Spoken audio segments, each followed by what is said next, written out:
প্রিয় ভাইরা, কোরবানি আর কয়েকদিন পরেই ইনশাআল্লাহ বিইজনিল্লাহ। ইতিমধ্যে কোরবানির প্রাক প্রস্তুতি শুরু হয়ে গেছে। আমরা অনেকেই কোরবানি করার জন্য যত প্রস্তুতি আছে সেগুলো ইতিমধ্যেই শুরু করে দিয়েছি। তো এই কোরবানিকে সামনে রেখে কয়েকটি কথা আরজ করার ইরাদা রাখি। ওমা তৌফিক ইল্লা বিল্লাহ।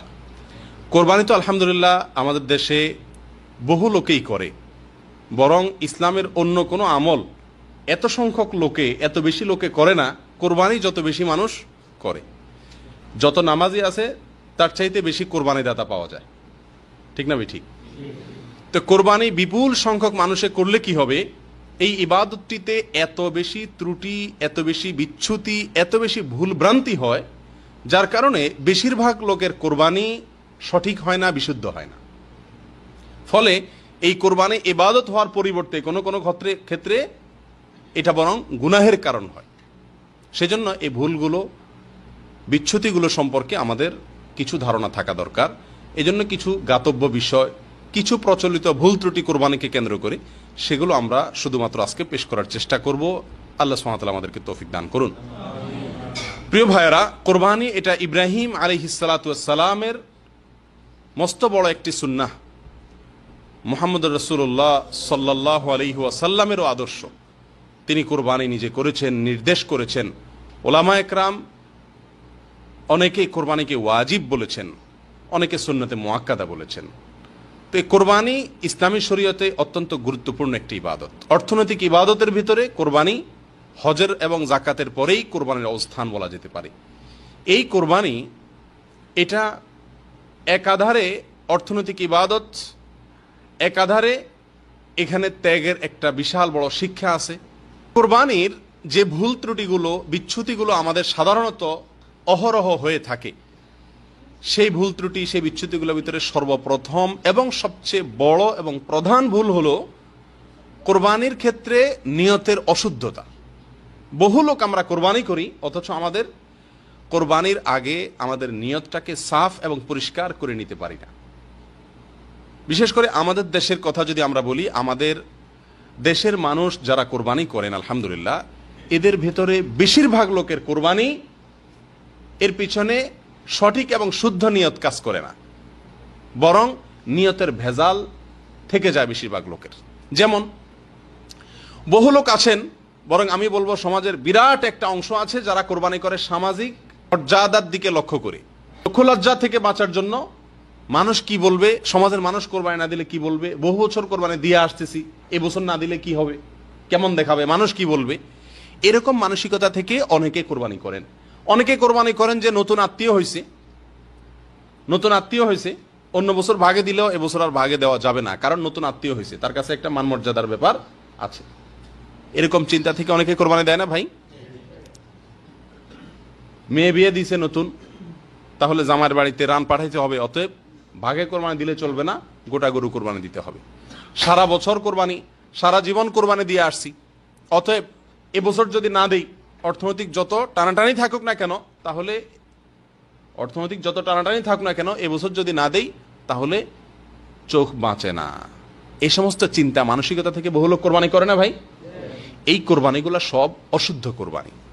আর এর বাইরে সবচাইতে বড় অংশ নিয়তের ক্ষেত্রে যে ভুলটা করে, সেটা হলো কোরবানির ক্ষেত্রে এটাকে গোশত খাওয়ার একটা উৎসব, গোশত খাওয়া, গোশত সংগ্রহ করা, অল্প পয়সায় ভালো গোশত সংগ্রহ করা, এই উদ্দেশ্যে, এই ধান্দায় সমাজের বিরাট একটা অংশের মানুষ কোরবানি করে। গোশতের উদ্দেশ্যে যদি কেউ কোরবানি করে, গোশত যদি তার মূল টার্গেট এবং আসল উদ্দেশ্য হয়, তাহলে এই কোরবানি সহি হবে? আল্লাহ সুবহানাহু ওয়া তাআলা কি বলেন? লা ইয়ানালাল্লাহু লুহুমুহা ওয়ালা দিমাউহা ওয়ালাকিন ইয়ানালুহুত তাকওয়া মিনকুম। তোমাদের কোরবানির পশুর গোশত, রক্ত এর কিছুই আল্লাহর কাছে যায় না, বরং তোমাদের যে তাকওয়া, কোন মন মানসিকতা নিয়ে কোরবানি দিচ্ছ তুমি, তোমার মনের সেই তাকওয়াটুকু, এটা আল্লাহ সুবহানাহু ওয়া তাআলার কাছে পৌঁছায়।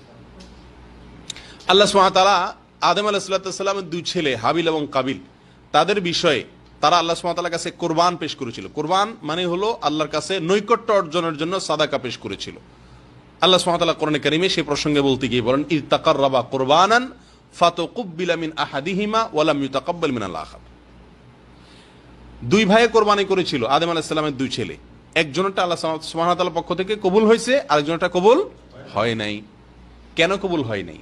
আর একজনটা কবুল হয়েছে যে, সেটা কেন হয়েছে সে প্রসঙ্গে আল্লাহ সুবহানাহু ওয়া তাআলা বলেন, ইন্নামা ইয়াতাকাব্বালুল্লাহু মিনাল মুত্তাকিন। ইন্নামা ইয়াতাকাব্বালুল্লাহু মিনাল মুত্তাকিন, নিঃসন্দেহে আল্লাহ সুবহানাহু ওয়া তাআলা কেবল মুত্তাকিদের পক্ষ থেকেই গ্রহণ করেন। মুত্তাকিদেরটাই আল্লাহ তাআলা কি করেন? কবুল করেন। তাহলে বোঝা গেল কোরবানি সবাইটা আল্লাহর কাছে মাকবুল হয় না। সবার কোরবানি কি হয় না ভাই? আল্লাহর কাছে গ্রহণযোগ্য হয় না। আল্লাহর কাছে গ্রহণযোগ্য হয় কার কোরবানি? যার ভিতরে তাকওয়া আছে, যে তাকওয়ার তাড়নায় কোরবানি করেছে। যে কোরবানি করেছে কিসের তাড়নায়? তাকওয়ার তাড়নায়, গোশতের তাড়নায় না, সমাজের মানুষ কি বলবে সেই তাড়নায় না, হ্যাঁ, বিয়ের বাড়ির তাড়নায় না, মেয়ে বিয়ে দিছে নতুন করে সেই তাড়নায় না, সারা জীবন দিয়ে আসছে এবছর না দিলে মানুষ কি বলবে সেই তাড়নায় না, কোরবানি না দিলে ছেলে ফেলে কার মুখের দিকে চেয়ে থাকবে সেই তাড়নায় না, এই সমস্ত তাড়নায় না। বরং কোরবানি তিনি করেন কেন? আল্লাহকে সন্তুষ্ট করার জন্য। নবী সাল্লাল্লাহু আলাইহি সাল্লামের নির্দেশ, তার সুন্নাহ, সেটাকে ফলো করার জন্য কোরবানি করেন। এরকম ব্যক্তিদের কোরবানি শুধুমাত্র আল্লাহ সুবহানাহু ওয়া তাআলা গ্রহণ করেন। প্রিয় ভাইরা, অতএব কোরবানির ক্ষেত্রে এই যে নিয়তের অশুদ্ধতা, এই জিনিসটা আমাদের খুব বেশি খেয়াল রাখা উচিত। সহিহ মুসলিমের হাদিসে আসছে, নবী সাল্লাল্লাহু আলাইহি সাল্লাম বলেছেন, ইন্নাল্লাহা লা ইয়ানজুরু ইলা সুওয়ারিকুম ওয়া আমওয়ালিকুম। আল্লাহ সুবহানাহু ওয়া তাআলা তোমাদের মাল সম্পদ, কত টাকা দিয়ে তুমি গরু কোরবানি দিচ্ছ, কতগুলা দিছ, এটা আল্লাহ সুবহানাহু ওয়া তাআলা দেখেন না। তোমাদের গরুর আকৃতি, সাইজ কত বেশি, এটা আল্লাহ সুবহানাহু ওয়া তাআলা দেখবেন না। আল্লাহ সুবহানাহু ওয়া তাআলা কি দেখবেন? ওয়ালাকিন ইয়ানজুরু ইলা কুলুবিকুম ওয়া আমালিকুম। আল্লাহ দেখবেন তোমাদের অন্তরের অবস্থা কি, কোন মানসিকতা থেকে কোরবানি দিচ্ছ, কোন উদ্দেশ্যে কোরবানি দিচ্ছ, সেটা আল্লাহ সুবহানাহু ওয়া তাআলা দেখবেন। এজন্য প্রিয় ভাইরা, কোরবানির ক্ষেত্রে আমরা বারবার বলি, আবারও বলি, সবচেয়ে বড় ভুল হলো আমাদের দেশে বেশিরভাগ লোকের কোরবানি এটা ইবাদত হিসাবে হয় না, এটা হয় শুধুমাত্র নিজস্ব মানমর্যাদা রক্ষা করার একটা তাগাদায়, অথবা গোশত সংগ্রহ করার একটা উৎসব হিসাবে, বাস। এর পিছনে নেক আমল, আল্লাহর কাছে আল্লাহর সন্তুষ্টির উদ্দেশ্যে করা, আল্লাহর কাছে আজর এবং সওয়াব পাওয়া, এই উদ্দেশ্যে করা, নবী সাল্লাল্লাহু আলাইহি সাল্লামের সুন্নাহর অনুকরণ অনুসরণ করা, এই চিন্তা থেকে কোরবানি করা মানুষের সংখ্যা খুবই নগণ্য, খুবই কম। প্রিয় ভাইরা, এই জন্য আমাদের দেশে দেখবেন একটা প্রতিযোগিতা কোরবানির সময় শুরু হয়। কি প্রতিযোগিতা?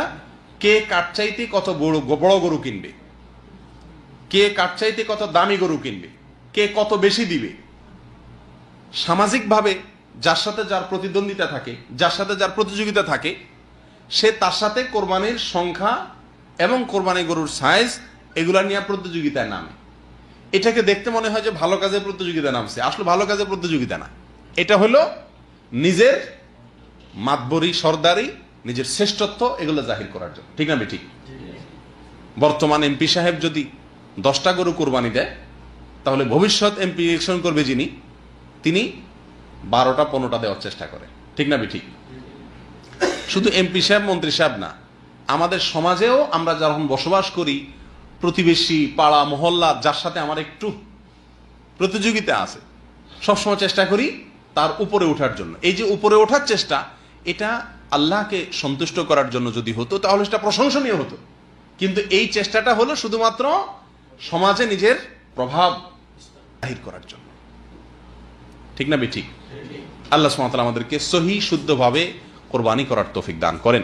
প্রিয় ভাইরা, যদি উদ্দেশ্যের অসাধুতা থাকে, নিয়তের ভিতরে গড়বড়ি থাকে, গোশতই যদি ধান্দা থাকে, তাহলে কোরবানি কবুল হবে না। এই কোরবানির কোনো মূল্য আছে? কোনো মূল্য নেই। আল্লাহ সুবহানাহু ওয়া তাআলা আমাদের সকলকে সহি শুদ্ধভাবে কোরবানি করার তৌফিক দান করেন।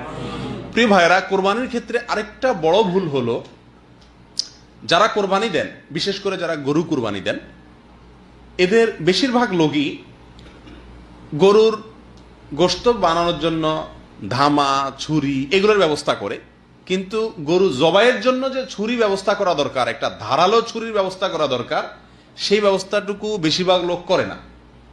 তাকায় থাকে এলাকার ইমাম সাহেব, মুয়াজ্জিন সাহেব বা মৌলভী সাহেব, উনি জবাই করে দিবে, অতএব ছুরি উনি নিয়ে আসবে।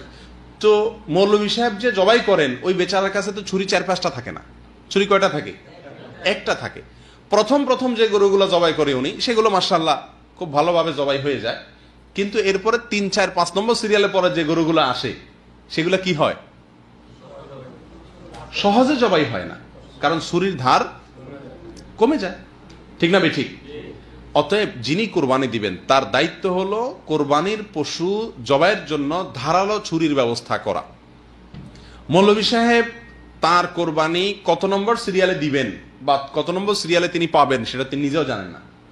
অতএব তার নিজের দায়িত্বে এই কোরবানির পশু জবাই করার জন্য ধারালো ছুরির ব্যবস্থা করতে হবে। নবী করিম সাল্লাল্লাহু আলাইহি সাল্লাম স্পষ্টভাবে নির্দেশ করেছেন, সুনান আবু দাউদের হাদিসে আসছে, ইন্নাল্লাহা কাতাবা আল ইহসানা আলা কুল্লি শাই। আল্লাহ তাআলা প্রত্যেকটা বস্তুর প্রতি ইহসান, দয়া দেখানোর নির্দেশ আল্লাহ সুবহানাহু ওয়া তাআলা করেছেন, অবধারিত আমাদের জন্য আল্লাহ সুবহানাহু ওয়া তাআলা করেছেন।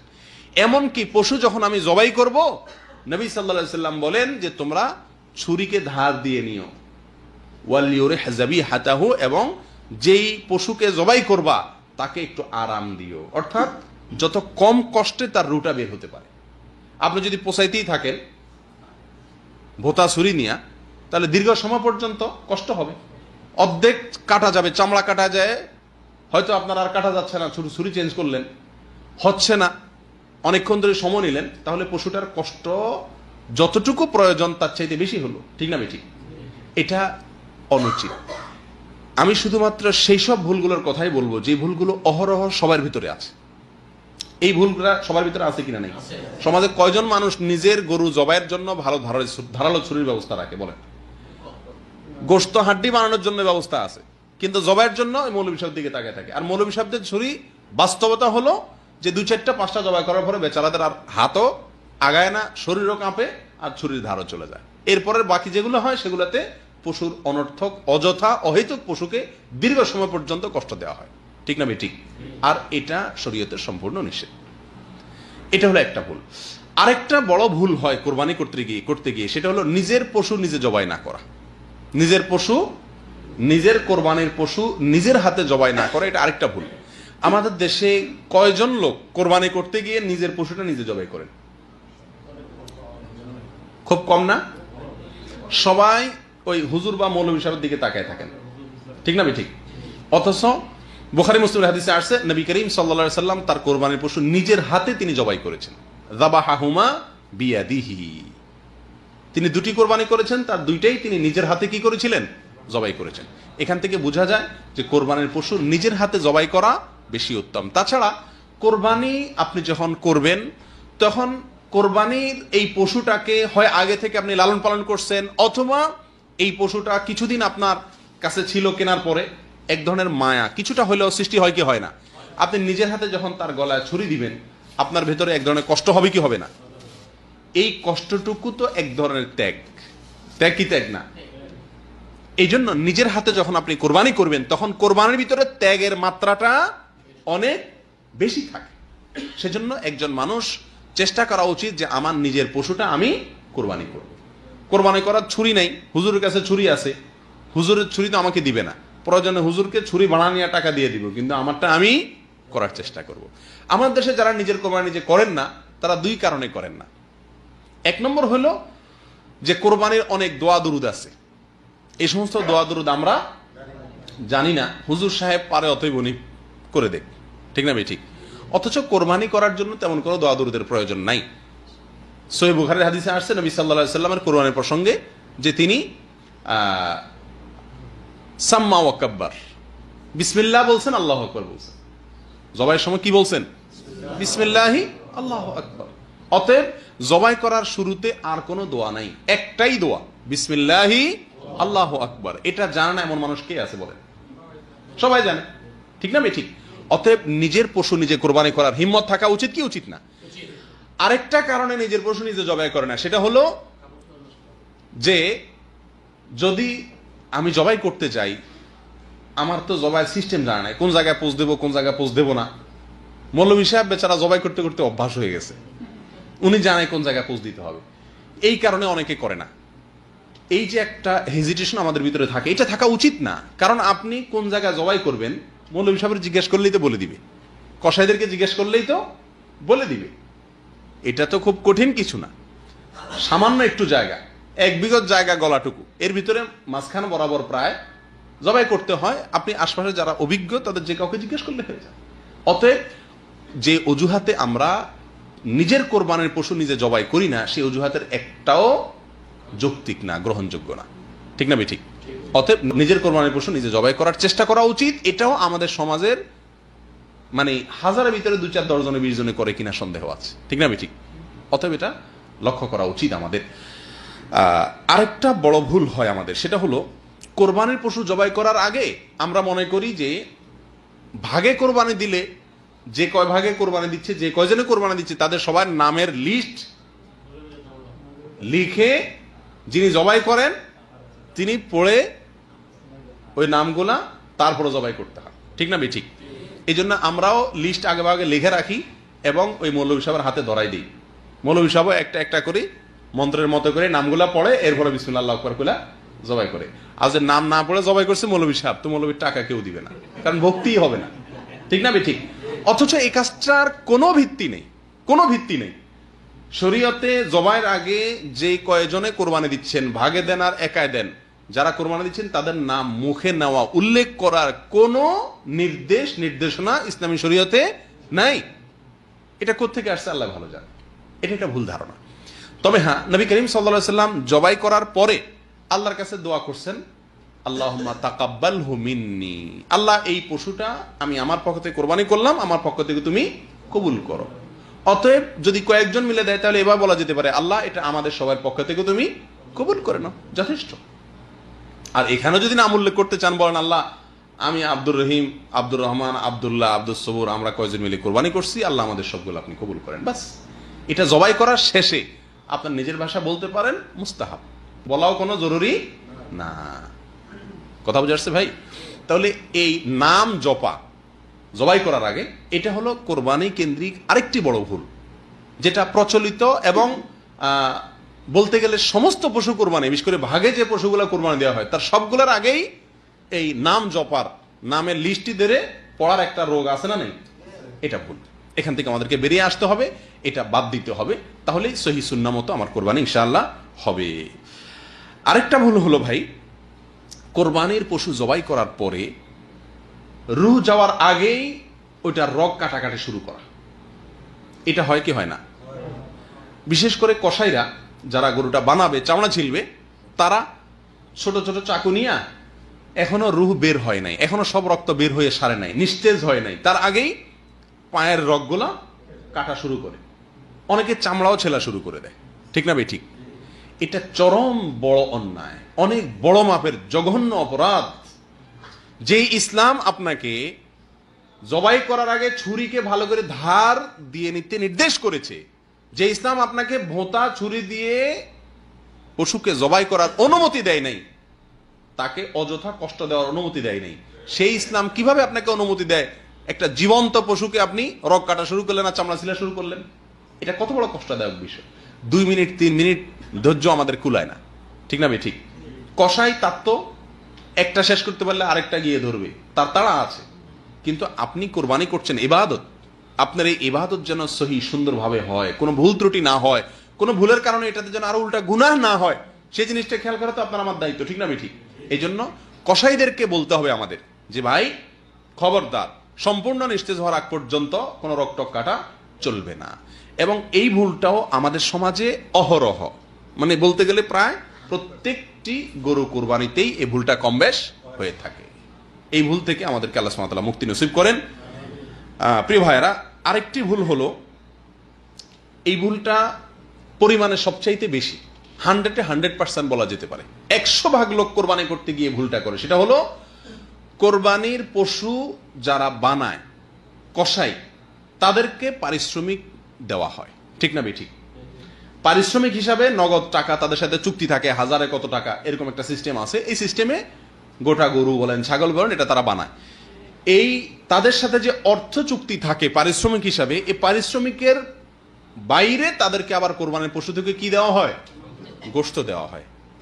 যদি তাদেরকে অন্য 10 জনের মতো দেওয়া হয় তাহলে তাতে কোনো আপত্তি নেই, কিন্তু তারা যেহেতু গরু বানাইছে সেই হিসাবে তাদেরকে অন্য 10 জনকে হয়তো আধা কেজি 1 পোয়া করে আপনি দিচ্ছেন, সাধারণ যাদেরকে দান করছেন, কিন্তু এদেরকে 2, 4, 5 কেজি দিচ্ছেন। কেন? তারা কষ্ট করছে, পরিশ্রম করছে তারা, এই জন্য তাদেরকে দিচ্ছেন। তাহলে পারিশ্রমিক হলো।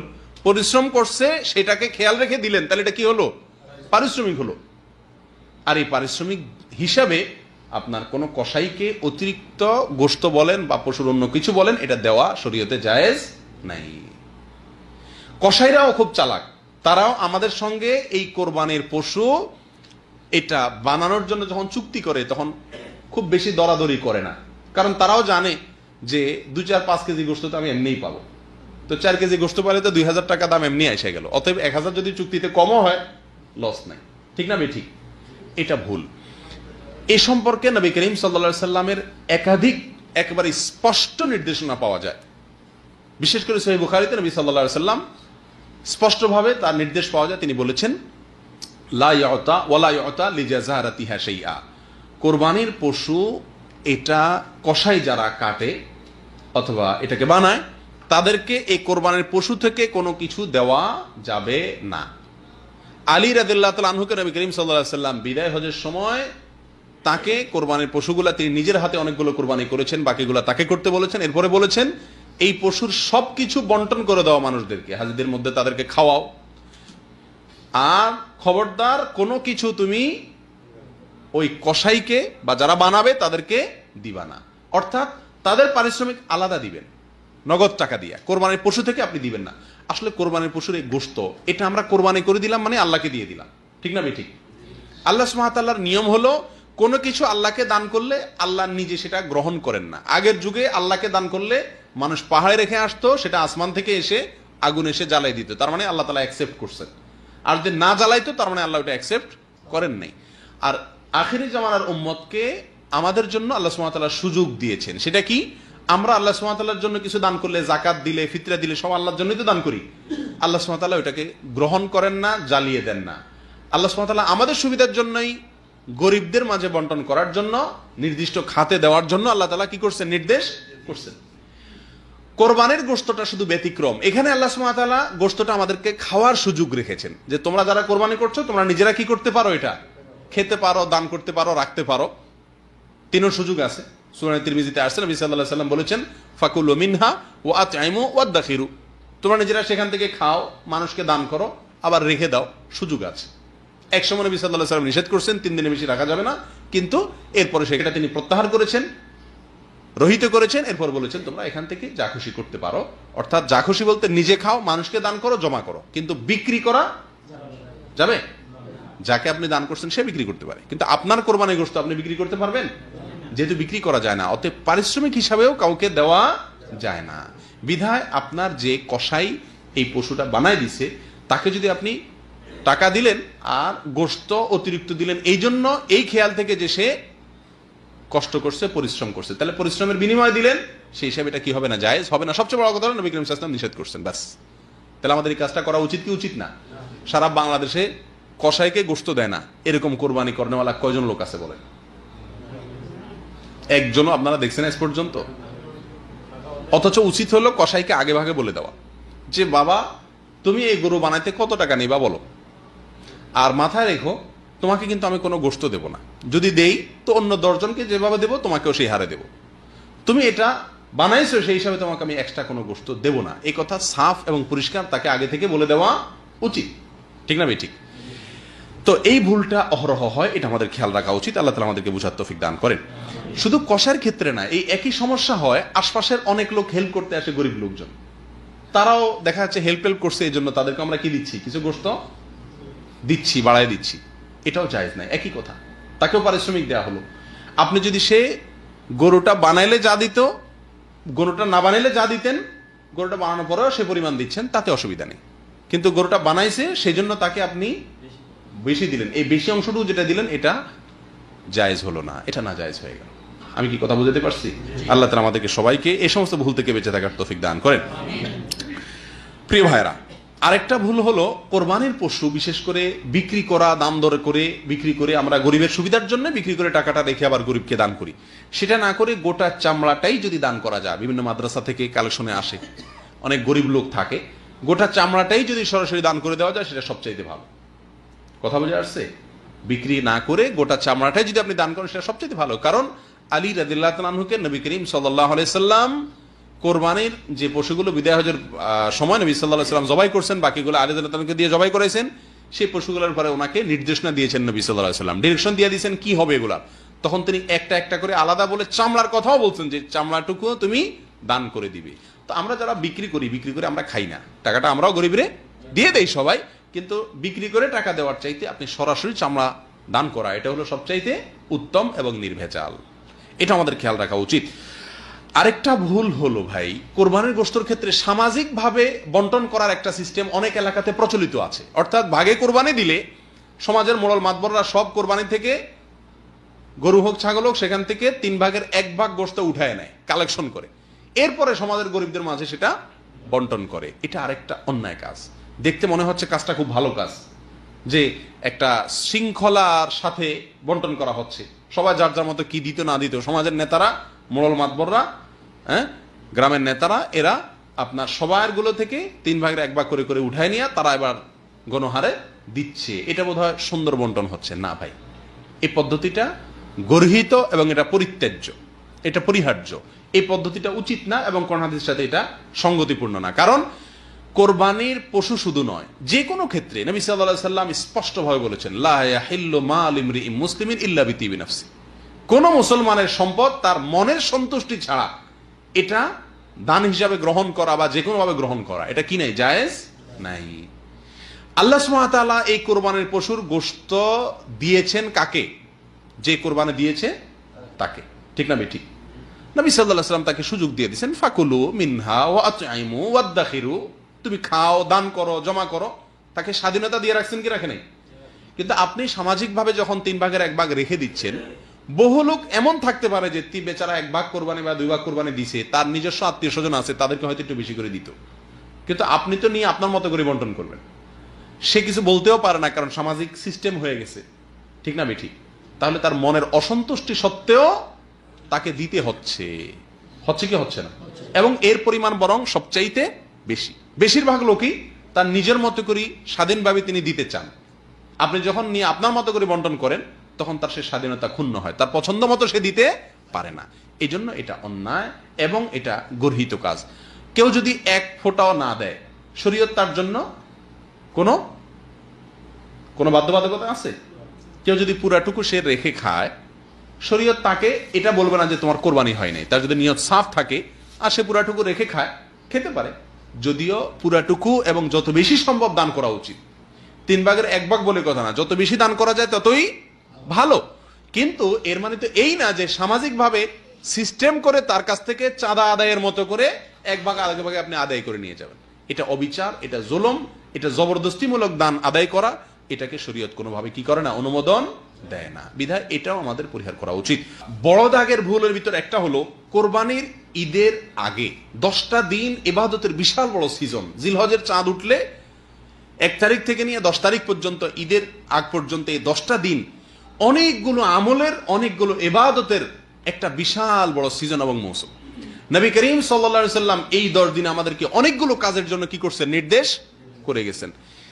অনেকগুলো কাজের পরামর্শ তিনি দিয়ে গেছেন, নির্দেশনা দিয়ে গেছেন। আমরা কোরবানিকে কেন্দ্র করে কোরবানির ঈদের আগে আমাদের একমাত্র ব্যস্ততা থাকে কোরবানির প্রস্তুতি। কোরবানির ঈদের 10 দিন 15 দিন আগ পর্যন্ত গরু কিনা, ভাগিদার ঠিক করা, কষাই ঠিক করা, বাস এই সমস্ত আয়োজন নিয়ে আমরা কি থাকি, ব্যস্ত থাকি।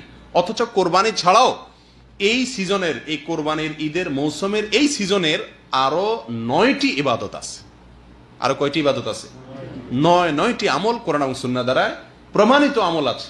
সে আমলগুলোর বেশিরভাগ আমলের পরে আমরা বেমালুম ভুলে বসে থাকি, অথচ শুধুমাত্র কোরবানি নিয়ে কি থাকি, ব্যস্ত থাকি। আসলে এই কোরবানি নিয়ে ব্যস্ত থাকার কারণ হলো যে এটা সুবিধাজনক আমল, এটা মিষ্টি আমল। কোরবানি করলে গোশত খাওয়া যায়, সারা 6 মাসে 4 মাসের গোশত একসাথে উঠে চলে আসে, ফ্রেশ গোশত খাওয়া যায়, সুবিধা আছে। আর সেজন্যই এই আমলটার পিছনেই সবচাইতে আমরা বেশি হুমড়ি খেয়ে পড়ি। এই আমলের চাইতে বেশি গুরুত্বপূর্ণ আমল হজ। বহু লোক আছে 10 বছর 15 বছর 20 বছর পর্যন্ত তিনি কোরবানি দিচ্ছেন, অথচ তিনি হজ করছেন না। আল্লাহ সুবহানাহু ওয়া তাআলা সামর্থ্য দিয়েছেন, কিন্তু হজ এখনো করছেন না। এখনো হজের বয়স হয় নাই। কোরবানির জন্য এটা বলে না যে বয়স হয় নাই, বলে একজন যুবক মানুষ, ইয়াং মানুষ, নতুন চাকরি করে, ব্যবসা বাণিজ্য আছে, কোরবানি করে, আছে না? কিন্তু হজ করতে বলে যে এখনো বয়স হয়নি। কোরবানির গুরুত্ব বেশি না হজের গুরুত্ব বেশি? হজের গুরুত্ব বেশি। হজ ইসলামের রোকন, ফরজ, সেই হজের কোনো খবর নাই। ঠিক তেমনি ভাবে কোরবানির পাশাপাশি এই 10 দিনের আরো অনেক আমলের ভিতরে একটা আমল হলো তাকবীর, তাহলিল, তাহমিদ পাঠ করা। নবী সাল্লাল্লাহু আলাইহি ওয়াসাল্লাম বলেছেন, ফাআকসিরু ফীহিন্না মিনাত তাকবীরি ওয়াত তাহলিলি ওয়াত তাহমিদি। জিলহজের প্রথম দশক আসলে তোমরা বেশি বেশি আল্লাহু আকবার, আল্লাহু আকবার, লা ইলাহা ইল্লাল্লাহু, আল্লাহু আকবার, আল্লাহু আকবার, ওয়ালিল্লাহিল হামদ, এভাবে এবং আরো বিভিন্ন ফরম্যাটে সাহাবা ইকরাম থেকে বর্ণিত আছে। যেভাবে হোক আল্লাহর বড়ত্ব বর্ণনা করা, প্রশংসা বর্ণনা করা, একত্ববাদ বর্ণনা করা, এটা বেশি বেশি এই দিনগুলোতে করতে বলা হয়েছে। সাহাবী আবু হুরায়রা এবং আব্দুল্লাহ ইবনে ওমর রাদিয়াল্লাহু তাআলা আনহুমা তারা বাজারে চলে যেতেন এই দশকে। কেন? জোরে জোরে তাকবীর বলবেন যাতে শুনে অন্যরা পড়তে পারে। কত উৎসাহ তাদের ভিতরে এই আমল করার ব্যাপারে। কোরবানি করেন কিন্তু সারা এই 10 দিনের ভিতরে 10-12 তাকবীর পড়েন নাই, এরকম লোকের সংখ্যাই আমাদের সমাজে সবচাইতে বেশি। আপনি কোরবানির গুরুত্ব বুঝলেন, তাকবীরের গুরুত্ব বুঝলেন না। সাহাবীদের ভিতরে এত বেশি পরিমাণে কোরবানি করার সামর্থ্য ছিল না, এত বেশি পরিমাণ কোরবানি ছিল না, কিন্তু তাকবীরের আমলটা সবাই কম বেশি করার চেষ্টা করতেন। কোরবানি যত বেশি আমাদের দেশে দৃশ্যমান দেখা যায়, তাকবীরের আমলটা দৃশ্যমান দেখা যায়। বাজারে কোনো তাকবীরের আওয়াজ শোনা যায়? ঘরে, বাড়িতে, আশপাশে কোথাও না। সৌদি আরবে আপনারা দেখবেন যে সৌদিয়ানরা বেশিরভাগ লোকেরাই ছাগল দিয়ে কোরবানি দেয়, দুম্বা দিয়ে কোরবানি দেয়, একটা বা দুইটা দেয় বড় জোর। অনেকে আছে বিভিন্ন সংস্থায় দিয়ে দেয়, সেখান থেকে অর্ধেক গোশত আনে, অনেক সময় আনেও না। এ হলো তাদের কোরবানির চিত্র। ওট, গরু এরা ইচ্ছা করলে দিতে পারে কি পারে না? টাকার তো অভাব নাই। কিন্তু আমাদের দেশে মাশাআল্লাহ একটু সামান্য কিছু টাকার মালিক হলে গোটা গরু কোরবানি দেয়। ঠিক না ভাই? ঠিক। আপনাকে শরীয়ত তো 50,000, 60,000, 70,000, 80,000 টাকা খরচ করে কোরবানি দেওয়ার জন্য আপনার জন্য বাধ্যতামূলক তো করে নাই। আপনি একটা ছাগল দিলেই তো হয়ে যায়। এখানে আপনি এতগুলো টাকা খরচ করতে পারছেন মাশাআল্লাহ, অথচ হজ করেন নাই। এরকম লোকের সংখ্যা বেশি না? কি বলেন? 80,000 টাকা করে যদি আপনি কোরবানি দেন এবং গোটা গরু একা দেন, আপনার 4-5 বছরের কোরবানির টাকা যদি সেভ করেন, শুধু ছাগল দেন, তাহলে তো ওই টাকা দিয়েই আপনি হজ করতে পারেন। ঠিক না ভাই? ঠিক। আমাদের প্রবাসীদের মধ্যে বেশিরভাগ প্রবাসীরাই চেষ্টা করে যে একা কি করবে, একটা গরু কোরবানি দিবে। শরীয়তে এক্ষেত্রে আপনাকে অতিরিক্ত খরচ করলে সেটা আপনার নেকামলের পাল্লা ইনশাল্লাহ যোগ হবে, এটা ভালো কাজ, সন্দেহ নাই, আমি নিরুৎসাহিত করছি না, আপনি পারলে দেন। কিন্তু আপনি এটা করতে গিয়ে এর চেয়ে গুরুত্বপূর্ণ কাজ যেন ছুটে না যায়। আর এখানে যেন বেশি টাকা খরচটা অন্য কোনো ধান্দায় না হয়, আল্লাহকে সন্তুষ্ট করার জন্য যদি হয়, তাহলে তো এটা আপনি গরিব এলাকায় কোরবানি করে দিতে পারেন। অনেক সৌদিয়ানদেরকে দেখা যায় তারা আফ্রিকার বিভিন্ন দেশে টাকা পাঠায় দেয়। কেন? তাদের টাকা দিয়ে সেখানে কোরবানি দিয়ে গরিবরা গোশত খেয়ে নেবে, তারা সওয়াব পাবে। আমরা কয়জন লোক আছি কোরবানি করে এই টাকা আমরা কি করছি? কোরবানির টাকা কোনো গরিব এলাকা দিয়ে দিছি। এই যে এখন বন্যা চলছে সারা দেশে, গরিব এলাকাতে বন্যার্থদের মাঝে ওই এলাকাতে আমি পাঠাই দিলাম বিশ্বস্ত কোন এলাকার মাধ্যমে, সেখানে কোরবানি করে গোশত মানুষকে দিয়ে দিল, আমার কিছু লাগলো না, আমার বাড়িতে কিছুই হলো না, আমি সওয়াব পাইলাম। কি বলেন? এরকম সৎসাহস করার এর মানুষ কয়জন আছে আমাদের সমাজে? কি বলেন? খুবই কম না? কি বলে আমার বাড়িতে কোরবানি হবে না, মানুষ কি বলবে? মানুষ বলবে এটা কি? সবাই কোরবানি করবে, আমার বাচ্চারা কার দিকে চেয়ে থাকবে? যাই হোক, এই সমস্ত উদ্দেশ্যের কারণে আমরা এই দশকে শুধুমাত্র কোরবানি নিয়েই পড়ে থাকি। কোরবানির চাইতে গুরুত্বপূর্ণ অথবা তার কাছাকাছি গুরুত্বের আরো অনেক আমল আছে, সেই আমলগুলো আমরা বেমালুম ভুলে যাই। এই ভুলটা থেকে আমাদেরকে বেরিয়ে আসতে হবে। সর্বশেষ যে ভুলটির কথা বলবো সেটা হলো, আমাদের দেশে যারা কোরবানি করি আমরা, গরু হোক ছাগল হোক, প্রত্যেকেই যার যার পশু কোরবানি করে কোন রকম সেখানে পানির পশুর বর্জ্য, ময়লা, রক্ত সেখানে একটু পানি টানি ঢেলে দিয়ে গোশতগুলা নিয়ে বাসায় চলে যায়। ঠিক না ভাই? ঠিক।